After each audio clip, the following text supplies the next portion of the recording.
Okay, this is what we got. We got drawing on the right side of the brain, the definitive edition.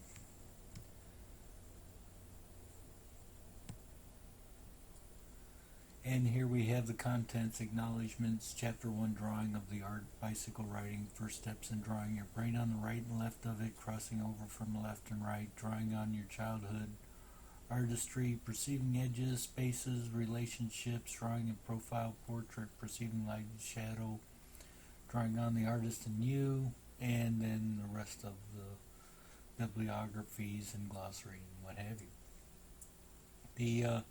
This book is more of a technical book. It's not a book that has a bunch of pictures in it per se. It does have a lot of it has a lot of words that explains the creative process of drawing from long ago, Renaissance era up to now. And it has a lot of examples that explains examples to help you draw better and be more creative in your ideas of how to put it on paper, how to how to manipulate what you see and put it towards your hands so you can put it on a piece of paper in a different, in somewhat of a technical, psychological way. Because we perceive spaces and distance differently than what we can draw. Navigating drawing in the right hemisphere mode when we do the exercises that are in here, you'll see that you're actually seeing how to draw. And there's the upside down of Albert Einstein, and he said you can draw this a lot easier because your brain can see the shadows readily, and then of course there's the picture of Einstein. So we can actually visualize things upside down easier than we can right side up.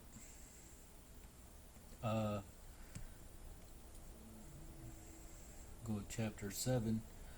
This is spaces. We're going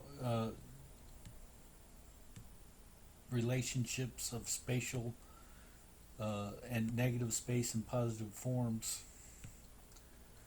and how we perceive things. So we do both lessons, the negative side and the positive side, so we can actually see the result and how we perceive what this looks like in just a basic form.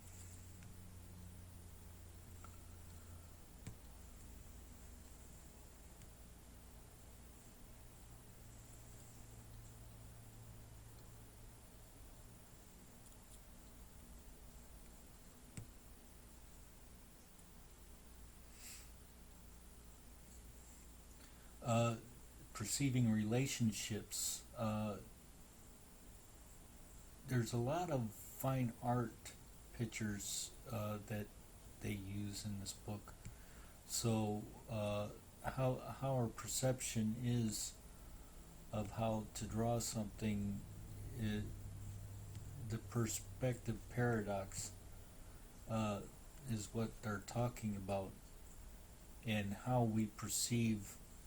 Is this box actually moving and floating in the air and then landing and sliding, or is it just boxes in spatial orientation?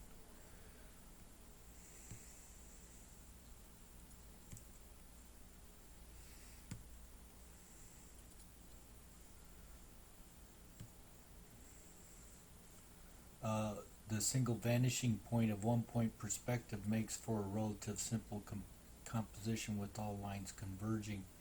So as we look at something like this from the ground, drawing it and seeing it are two different things. So we have to understand our vanishing points right there and our horizon lines, and then we get a little bit more technical and understand that every point has a vanishing point somewhere. And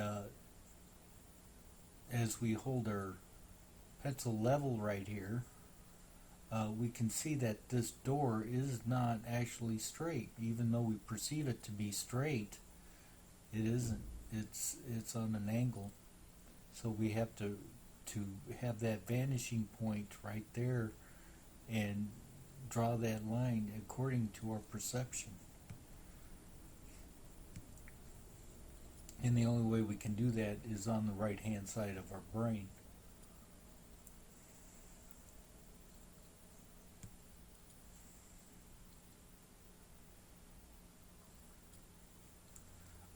Drawing a profile portrait,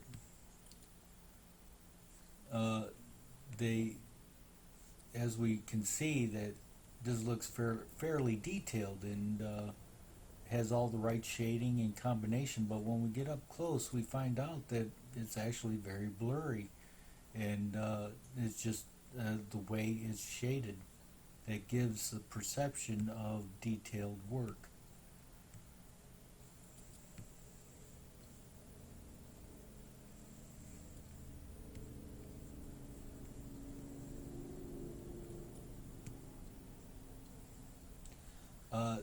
This gives another example of size and shape constancy.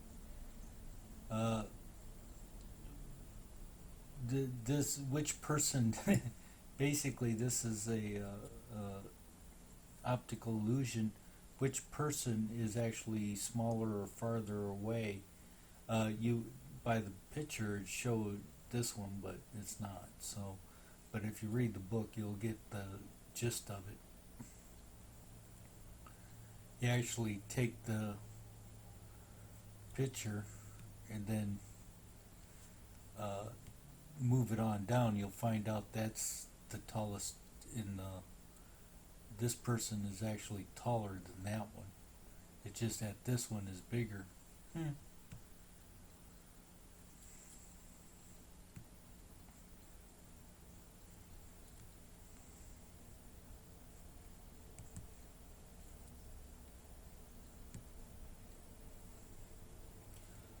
The other thing that they do, that she does in this, or he, is that using very simple lines for our outline, rather than versus the graph and versus the box with the X and the line, the horizontal and vertical line in it, and all that. They're going to be using very simple lines, 3 lines, that's it, 3 or 4 lines, and that gives us our portrait head for our sketching. It's a very technical book, and it breaks it down into 3 or 4 simple parts, and then makes those 4 areas a little bit more technical.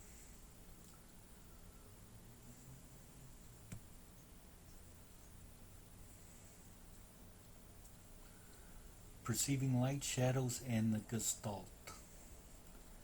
As we can see, that this is a fairly detailed picture right here, and but if we take a very close up, it's just a bunch of scribbly lines, and you say, how in the world can something like that turn out to be something like that? Well, it's just the way the light is bent, and it is actually a technique.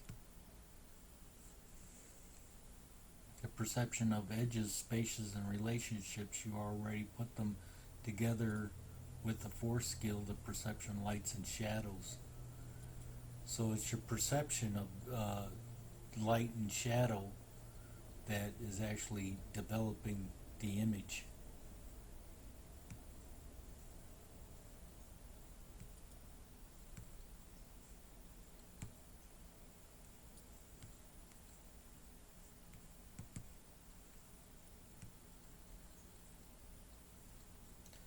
here's another one, dark and light patterns. And it is, they teach you how to draw this upside down. Actually, you draw this picture upside, these pictures upside down, and to get a better, because your brain can function correctly, I guess you would say, on shadow and light.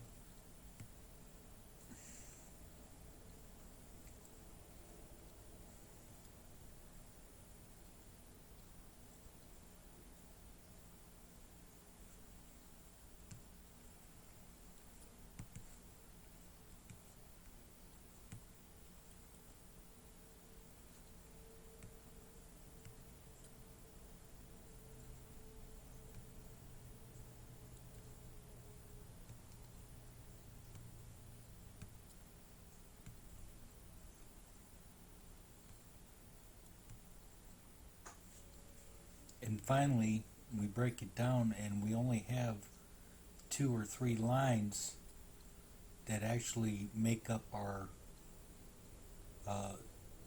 make up our portrait.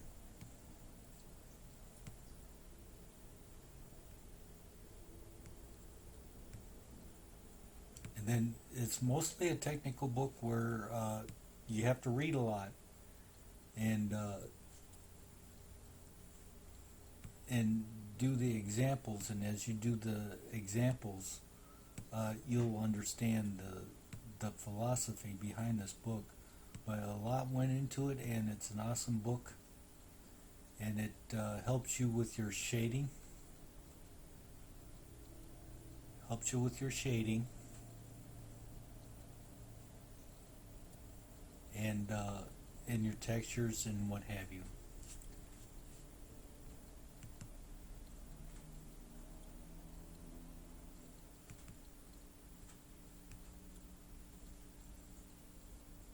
Isn't that amazing?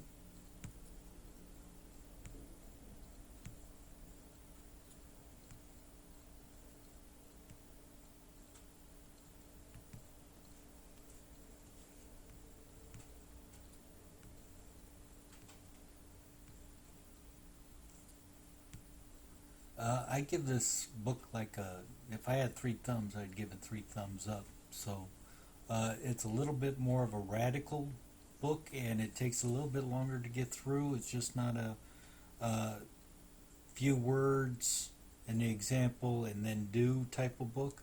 You have to actually read it. In a couple of places, you might have to read it 2 or 3 times to understand the concepts and to actually apply the examples to the piece of paper. But all around, it's an awesome book, and I highly recommend it. And you have new perceptual skills for creative problem solving. We get confused at the very beginning of the book. It says we get confused by looking at things straight on, right side up all the time.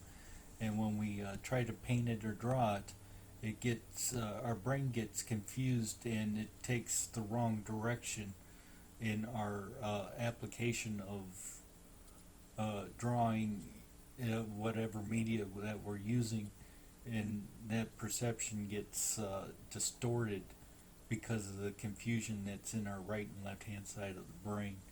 So these exercises helps you break away from the left hand side of your brain and throws you into your right side.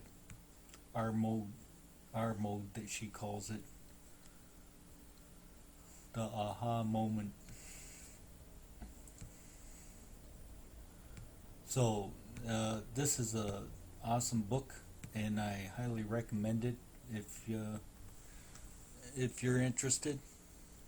Got it at Barnes & Noble. This is on my Nook, and read it and enjoy it, and have a good day.